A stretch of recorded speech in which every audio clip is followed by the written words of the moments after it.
इंदौर में एक निजी बैंक के कर्मचारी के द्वारा करोड़ों का फ्रॉड कर कई लोग के खातों से ऑनलाइन शॉपिंग कर ली गई। पुलिस ने मामले में इंदौर सहित कई अन्य राज्यों के व्यापारियों से धोखाधड़ी करने वाले आरोपी को गिरफ्तार किया है। इंदौर के विजयनगर थाना पुलिस पर एक प्राइवेट बैंक के अधिकारियों ने शिकायत दर्ज करवाई थी कि उनके बैंक से ग्राहकों के अकाउंट से लगातार बिना ओटीपी शेयर किए धनराशि निकाली गई है, जिस पर पुलिस ने प्रकरण दर्ज कर मामले की जांच शुरू की। पुलिस को खाता धारकों ने बताया कि उनके खातों से ऑनलाइन प्लेटफॉर्म पर शॉपिंग की गई, जिसके बाद पुलिस ने जांच की और 3 आरोपियों को गिरफ्तार कर लिया है। उनसे ऑनलाइन ऑर्डर किया गया माल जब्त किया गया। आरोपियों ने पुलिस पूछताछ में बताया कि कमल कुमावत बैंक के ही मैनेजर के पद पर कार्यरत था। काम के दौरान ही कमल को बैंक के IQ सॉफ्टवेयर में कस्टमर के खातों के ट्रांजैक्शन के OTP दिखाई देते हैं, जिसे देखकर आरोपी ने अपराध करने की सोची और उन खातों को चुना जिसमें अधिक बैलेंस था। इसके बाद आरोपी ने बैंक के अन्य शाखा में काम करने वाले उनके जीजा को भी साजिश में मिला लिया। इसके बाद आरोपी ने तेलंगाना के एक व्यक्ति से मोबाइल नंबर इस्तेमाल करने के लिए सिम खरीदी और उसी सिम पर OTP बुलाकर ऑनलाइन खरीदी की। पुलिस को गुमराह करने के लिए आरोपियों ने एक परिचित को सिम लेकर तेलंगाना भेजा और वहां पर सिम नष्ट कराई गई ताकि पुलिस को लगे कि अपराधी वहां के हैं, लेकिन पुलिस जांच में सभी आरोपी पकड़ा गए। फिलहाल पुलिस ने आरोपियों से ऑर्डर किया गया सामान और कैश बरामद किया है। इंदौर संभाग ब्यूरो वाजिद अली कुरैशी की रिपोर्ट।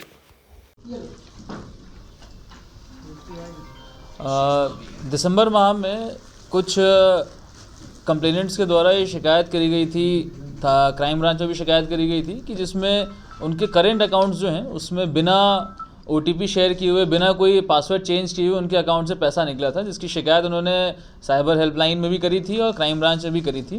जिसकी शिकायत की जांच के उपरांत में ICICI बैंक के जो कुछ अकाउंट्स थे उनको ये जानकारी प्राप्त हुई कि उनके कर्मचारियों के द्वारा उन सभी करेंट अकाउंट्स के पासवर्ड्स को चेंज किया गया था और उसमें जो पैसा था उसको निकाल करके अपने उसके लिए इस्तेमाल किया गया था, जिस पर से उन्होंने यहाँ पर सूचना दे करके FIR रजिस्टर करवाई थी। FIR रजिस्ट्रेशन के उपरांत प्रारंभिक तौर से जानकारी पुलिस को प्राप्त हुई थी कि जो उनका एक रिलेशनशिप मैनेजर है कमल कुमावत, उसके द्वारा इस प्रकार से इन अकाउंट्स को बार बार देखा जा रहा था और उससे पूछताछ करने के बाद सामने आई कि उसे एक कोई व्यक्ति था जो कि टेलीग्राम और व्हाट्सएप के माध्यम से संपर्क करके बात किया करता था और उसे अकाउंट की जानकारी दे करके उसके पासवर्ड्स चेंज करवाया करता था। जब इस पूरे मामले की तकनीकी जांच करी गई, इसमें जिन बैंक अकाउंट से पैसा निकला, जिन बैंक अकाउंट्स में पैसा गया, जो पैसा खर्चा हुआ अमेज़ॉन गिफ्ट कार्ड्स के माध्यम से और अन्य वेबसाइट्स के माध्यम से, उसकी तकनीकी जांच करने के उपरांत ये जानकारी प्राप्त हुई कि कुछ ऐसे नंबर्स हैं जो कि इंदौर में और हैदराबाद के कुछ नंबर्स हैं जो चले हैं, जिनके माध्यम से फ्रॉड किया गया है। जाँच के उपरांत में ये मालूम पड़ा कि कुछ नंबर्स कमल कुमावत के द्वारा ही चलाए गए थे और कुछ और नंबर्स थे जो इसके साथी स्टैनली और अभिषेक इनके द्वारा चलाए गए थे। जब इन तीनों के बारे में हमको जानकारी मिली, तीनों अलग अलग जगह पर थे। एक स्टैनली जो मंदसौर के पास में था, अभिषेक इंदौर में था, इनके अन्य साथी थे वो आदिलाबाद तेलंगाना में थे। पुलिस के द्वारा लगातार इन पे नज़र रखी जा रही थी। पैरेलल टीम्स बना करके एक साथ कल हमने इनको राउंड अप करके गिरफ्तार किया और पूछताछ के दौरान में इनके द्वारा पूरा इनका जो मोडस ऑपरेंडी था वो क्लियर हो पाया कि किस प्रकार से बैंक के जो बैक एंड IQ सॉफ्टवेयर है जिसमें करंट अकाउंट्स के OTPs विजिबल होते हैं, उसका गलत फ़ायदा उठाते हुए इन्होंने कई अकाउंट यूज़र्स के पैसों को निकाला।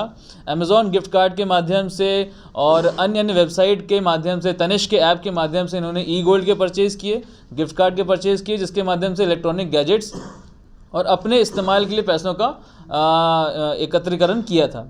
इसमें पूछताछ के दौरान जितने भी चीज़ें इनके द्वारा ली गई हैं उसमें से लगभग 17 मोबाइल फ़ोन्स, जिसमें iPhone 16 Pro Max हैं, सैमसंग S24 अल्ट्रा हैं, सैमसंग Z Flip मोबाइल हैं, बहुत सारी एप्पल की वॉचेज़ हैं, सैमसंग की वॉचेज़ हैं, प्ले स्टेशंस हैं, मोटरसाइकिल्स, बाइक्स हैं। इस प्रकार से लगभग 19,74,000 रुपये का मशरूका इनके पास से बरामद किया गया है। कुल जितने भी अकाउंट्स थे, लगभग 1 दर्जन अकाउंट्स में इन्होंने फ्रॉड किया करोड़ों का। लगभग 53 लाख से ज़्यादा का फ्रॉड इनके द्वारा अर्जन किया गया था और उसमें लगभग 19,74,000 की रिकवरी करी गई है। बाकी पैसा इनके अकाउंट्स में है जिसको फ्रीज कराया गया है। सर, आपने भी बताया करोड़ों का फ्रॉड है जी, और 53 लाख का बता रहे हैं। इसमें जो जितने भी यूज़र्स हैं जिनके साथ फ्रॉड हुआ है क्योंकि उनके द्वारा तत्काल 1930 साइबर हेल्पलाइन में शिकायत करी गई थी, तो कुछ अमाउंट्स जो नोडल पेमेंट बैंक के पास में होता है वो तभी फ्रीज़ करा लिया गया था, जो उनको वापस कर दिया गया था। जो अकाउंट फ्रीज़ नहीं हो पाया था, जो अमाउंट फ्रीज़ नहीं हो पाया था, वो पैसा इनके द्वारा इस्तेमाल किया गया, जिसको अभी हमने इसको जब्त किया है। वो 53 लाख जी सर, कब से कर रहे थे? तो ये लगभग सितंबर के बाद से इन्होंने ये प्रक्रिया चालू करी है। हालांकि इसमें बैंक के सिस्टम की भी भूमिका सामने आई है, जिसमें जो इनके रिलेशनशिप मैनेजर्स हैं, जिनके पास ऐसी सेंसिटिव इन्फॉर्मेशन जो कि किसी भी यूज़र की कॉन्फिडेंशियल इन्फॉर्मेशन होती है, उसका एक्सेस क्यों था, इसके संबंध में बैंक से भी पत्राचार किया गया है। इसमें बैंक की भी जवाबदारी तय की जाएगी कि इस प्रकार से जितने भी यूज़र्स हैं उनकी कॉन्फिडेंशियल इन्फॉर्मेशन को अगर वो सुरक्षित नहीं रख सकते हैं तो उनके ऊपर वैधानिक कार्रवाई की जाएगी। सिर्फ आईसीआईसीआई बैंक में हुआ है या किसी और बैंक में भी हुआ है? फिलहाल अभी तक की जानकारी अनुसार ये आईसीआईसीआई बैंक के करंट अकाउंट्स में हुआ है। गिरफ्तार किए गए आरोपियों के नाम क्या है, प्रोफाइल? इसमें कुल अभी हमने 6 आरोपी गिरफ्तार किए हैं, जिसमें से जो 3 मुख्य आरोपी हैं, कमल कुमावत, अभिषेक और स्टैनली, ये तीनों ही आईसीआईसीआई बैंक के कर्मचारी हैं। जिसमें से अभिषेक और कमल इंदौर की विनवे ऑफिस वाली ब्रांच में काम करते थे, स्टैनली मनसा की ब्रांच में काम करते थे। बाकी जो 3 अन्य आरोपी हैं उनमें से एक आरोपी जो कि फर्जी सिम इनको दिला करके देता था, तो उस प्रकार से उनको गिरफ्तार किया गया है। इसमें एक मुख्य बात जो सामने आई थी, पुलिस को गुमराह करने के भरपूर प्रयास किए गए थे। अपराध करने के बाद में जिस सिमों का इस्तेमाल किया गया उनको नष्ट करने के लिए एक अलग से बंदा हायर करके फ़्लाइट के माध्यम से हैदराबाद भेजा जाता है, वहाँ पर सिम को नष्ट किया जाता है और बंदा वापस आता है, जिससे पुलिस ये गुमराह हो जाए कि कोई ना कोई हैदराबाद के लोग इन्वॉल्व हैं और इनके ऊपर नज़र ना जा सके। परंतु तकनीकी साक्ष्यों के माध्यम से इन पे फाइनली शिकंजा कसा गया, इनको गिरफ्तार किया गया। सर 3 तो आपने बताया एम्प्लॉइज हैं बैंक के, जिले में भी का है मंदसौर जी क्योंकि मनासा का अपने एमपी का ही बनना है जी। तो अन्य 3 लोग हैं, वो लोग क्या करते थे, क्या भूमिका थी? वो बेसिकली उनका वर्क प्रोफाइल लेबर वर्क का है और इनके दोस्त यार हैं जिनको इन्होंने अकाउंट बनाने के लिए, सिम खरीदने के लिए इस्तेमाल किया गया है। एक आरोपी इसमें जो पीओएस के रिटेल आउटलेट्स होते हैं जहां से हम सिम परचेस करते हैं, वो बंदा है। सर पैसा करंट अकाउंट से किसी और अकाउंट में ट्रांसफर किया गया होगा पहले खरीदारी के इसमें मोडस ऑपरेंडी ये रहा है कि जैसे ही इनको करंट अकाउंट का एक्सेस मिलता था, ये अमेजॉन और अन्य वेबसाइट पे जा करके गिफ्ट कार्ड परचेज करते थे, तनिष्क के ऐप में जा करके ई गोल्ड परचेज करते थे, देन उसके बाद में इस चीज़ को इनकैश अपने अकाउंट में कराते थे। और अमेजॉन गिफ्ट वाउचर से इन लोगों ने बहुत सारे इलेक्ट्रॉनिक गैजेट्स लिए हैं जिनको खुद के इस्तेमाल के लिए भी और अन्य लोगों को बेचने के लिए इस्तेमाल किया गया था। जिनके अकाउंट से पैसा गया उन्होंने बैंक को शिकायत करी थी? उनके द्वारा साइबर हेल्पलाइन में शिकायत करी गई थी। उसी शिकायत के अनुसार ये मामला पूरा उजागर हो पाया है और इसमें जिन जिन लोगों की जवाबदारी है उनको हम इसमें वैधानिक कार्रवाई के अंदर लेके आ रहे हैं।